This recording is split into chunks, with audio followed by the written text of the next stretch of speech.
नमस्कार, मैं हूं आरजू साई। आप देख रहे हैं खबर 1 मिनट, यानी कि 1 मिनट में खबर का पूरा विश्लेषण।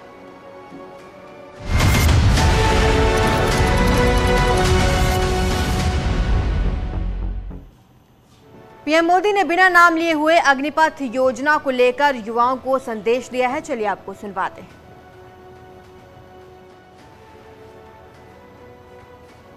योजनाओं की शुरुआत करते हुए पीएम मोदी ने अग्निपथ योजना का बिना नाम लिए कहा। बेंगलुरु में विकास परियोजनाओं की शुरुआत करते हुए पीएम मोदी ने अग्निपथ योजना का बिना नाम लिए कहा कि हमारी सरकार ने स्पेस और डिफेंस सेक्टर को युवाओं के लिए खोल दिया है। पीएम ने कहा कि कई रिफॉर्म शुरू में खराब लग सकते हैं और बीते 8 सालों में देश को इस रास्ते पर तेजी से बढ़ने का रास्ता भी आसान नहीं था, सुविधा का नहीं था। कई फैसले, कई रिफॉर्म तात्कालिक रूप से अप्रिय लग सकते हैं। वहीं पीएम ने कहा कि सुधारों का रास्ता ही हमें नए लक्ष्यों और नए संकल्पों की तरफ ले जाता है। हमने स्पेस और डिफेंस जैसे हर उस सेक्टर को युवाओं के लिए खोल दिया है जिनमें दशकों तक सिर्फ सरकार का एकाधिकार था। आज हम ड्रोन से लेकर एयरक्राफ्ट तक हर कटिंग एज टेक्नोलॉजी में भारत के युवाओं को प्रोत्साहित कर रहे हैं।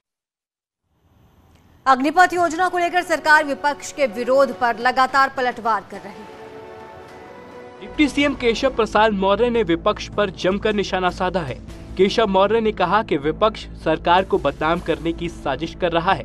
देखिए, मैं यह समझता हूं कि जो हमारे देश के नौजवान हैं वह यह समझ गए हैं कि यह शुद्ध रूप से राजनीतिक दल उनको सेना में भर्ती होने के मार्ग में बाधा डालने के लिए साजिशें कर रहे हैं। कैसे माननीय नरेंद्र मोदी जी के नेतृत्व वाली, कैसे आदरणीय योगी जी के नेतृत्व वाली सरकार बदनाम हो। वहीं बीजेपी सांसद रवि किशन ने भी अग्निपथ योजना के खिलाफ हो रहे प्रदर्शन को राजनीतिक बताया और योजना को नौजवानों के लिए बड़ा मौका बताया। जो प्रदर्शनकारी आज भारत बंद किया था, भारत बंद एकदम विफल है, कहीं नहीं। बिकॉज आज वो फौजी बच्चों के जो अभी प्रयास करें, मेरी बिटिया प्रसन्न हो गई कि अपॉर्चुनिटी दरवाजे हैं जिनको पूरी तरह से फौज में जाना, 35 साल की उम्र तक करना, वो दरवाजे भी खुले। उधर पीएम मोदी को लेकर कांग्रेस की तरफ से एक बार फिर से विवादित बयान सामने आया। मंत्री और कांग्रेस के वरिष्ठ नेता सुबोध कांत सहाय ने पीएम मोदी पर विवादित टिप्पणी की है। कांग्रेस के सत्याग्रह प्रदर्शन के दौरान उन्होंने पीएम मोदी पर अभद्र टिप्पणी की। हिटलर ने भी ऐसा ही एक संस्था बनाया था, उसका नाम था खाकी। सेना के बीच में उसने बनाया था। मोदी हिटलर की राह चलेगा तो हिटलर की मौत मरेगा, ये याद रख लो मोदी। वहीं बीजेपी ने सुबोध कांत के बयान पर पलटवार किया है। एक समय में उनके ऑफिशियल ट्विटर हैंडल से तू चाय बेच जैसा शब्द आया, जिसे लोकापवाद के कारण उन्हें हटाना पड़ा। 2014 के चुनाव में मोदी जी के विषय में जिस नेता ने यह कहा कि मैं बोटी बोटी काट दूंगा, वो उस समय कांग्रेस का नेता नहीं था। मगर मैं आप लोगों को कह रहा हूं, जाके रिकॉर्ड में चेक कर लीजिएगा, नेक्स्ट डे राहुल गांधी उसका प्रचार करने गए। सुबोध कांत सहाय जी का यह बयान कहीं न कहीं उनकी उसी मानसिकता का प्रतीक है। तौकीर रजा के बयान पर बीजेपी ने निशाना साधा है, तो वहीं समाजवादी पार्टी ने भी बयान को गलत बताया है। केंद्रीय मंत्री मुख्तार अब्बास नकवी ने तौकीर रजा पर निशाना साधा है। उन्होंने कहा कि इनको देश का ऋणी होना चाहिए। यहाँ शोर मचाते हैं, लेकिन पड़ोस में जब अल्पसंख्यक लोगों के साथ अत्याचार होता है तो कुछ नहीं बोलते। दुनिया में देश को कैसे बदनाम किया जाए, इस काम में लगे रहते हैं। कभी जो है वो असहिष्णुता की बात करेंगे, कभी कुछ करेंगे। ये सब डबल स्टैंडर्ड है। गुरुद्वारे को जो है वो तबाह करने की कोशिश की जाती है और उसके बाद वहाँ से कहा जाता है कि ये हम हिंदुस्तान को सबक सिखा रहे हैं। इस पर ही खामोश रहते हैं ये लोग। वहीं समाजवादी पार्टी ने भी तौकीर रजा के बयान को गैर जरूरी बताया है। उन्होंने कहा कि जब भी नाइंसाफी हुई है तो कोर्ट से इंसाफ मिला है, इसलिए आंतरिक मामलों को यूएन में ले जाने की बात करना गलत है। देखिए, ये सही है कि पिछले कुछ समय से देश के लोकतंत्र को कमजोर करने का लगातार प्रयास किया जा रहा है, लेकिन देश की न्यायपालिका में वो जब भी जाता है तो उसको इंसाफ जरूर मिलता है। कानपुर में पुलिस पर फायरिंग करने वाले मामले में कुछ नए वीडियोज सामने आए हैं, जिसके आधार पर अब पुलिस ने आरोपी पर कई धाराओं में केस दर्ज किया है। कानपुर के श्यामनगर इलाके में पुलिस पर फायरिंग का एक और वीडियो सामने आया है। इसमें फायरिंग कर रहे शख्स की पत्नी वीडियो बना रहे युवक को धमकी देते नजर आ रही है। ये वीडियो सोशल मीडिया पर वायरल हो रहा है। पुलिस ने इस मामले में फायरिंग के आरोपी और उसकी पत्नी के खिलाफ केस दर्ज कर दिया है। वहीं आरोपी आर.के. दुबे ने फायरिंग के आरोपों से इनकार किया है। कोई सर फायरिंग नहीं हुई, सिर्फ एसआई हिमांशु त्यागी ने ही टॉर्चर कर रहे थे 9 महीने से, अक्टूबर दिसंबर से बस। हाँ बस, और कुछ नहीं। वो बहू की सुन रहे थे हमारी और हम लोगों को कह देते थे नहीं। सर, पुलिस पे इस तरह का फायरिंग करना आपको नहीं लगता है कि ताबड़तोड़ फायरिंग हुई है? नो फायरिंग, कोई फायरिंग। आरोपी के परिवार का कहना है कि बुजुर्ग की दिमागी हालत ठीक नहीं है और कई सालों से उसका इलाज चल रहा है। क्या उनका इलाज चल रहा है दिमाग का कोई? हाँ, ये देखिए, कब से चल रहा है? 2012 में हुआ है उनका इलाज, 1 साल तक चला है और दवाई उनकी परमानेंट चल रही है। 2001 से वो 2012 में देखिए, ये रिपोर्ट है। पुलिस ने फायरिंग के आरोपी का पूरा घर खंगाला और अब जांच तेज कर दी। पुलिस पर ताबड़तोड़ फायरिंग मामले में आरोपी आर.के. दुबे की पत्नी को भी पुलिस ने गिरफ्तार कर लिया। पुलिस के मुताबिक जो वीडियो मिले हैं उसमें पत्नी भी धमकाने का काम कर रही है। और इनकी जो पत्नी, चूंकि वीडियो में भी आप लोग देखेंगे, वहाँ मौके पे भी जब पुलिस वाले सारे थे, आसपास के लोग भी थे, तो वो साथ दे रही थी इनका पूरे प्रकार से, हर प्रकार से बता भी रही थी। तो उनको भी हम लोगों ने एफआईआर में शामिल किया। दोनों को हम लोगों ने अरेस्ट कर लिया, उनको जेल भेजा जा रहा है। पुलिस ने मकान में लगे सीसीटीवी के डीवीआर को भी सीज कर दिया है। वहीं मौके से बरामद 20 खोखे को फॉरेंसिक जांच के लिए भेज दिया गया है। जो असलहा बरामद हुआ था उसको भी सीज कर दिया गया, जो डीवीआर था वो सीज कर दिया गया। आसपास के लोगों के बयान लिए जा रहे हैं और जो 20 खोखे मिले थे उसको भी फॉरेंसिक टीम ने सीज किया है। लाइव जो लगभग 30 के आसपास मिले, सबको सीज किया गया।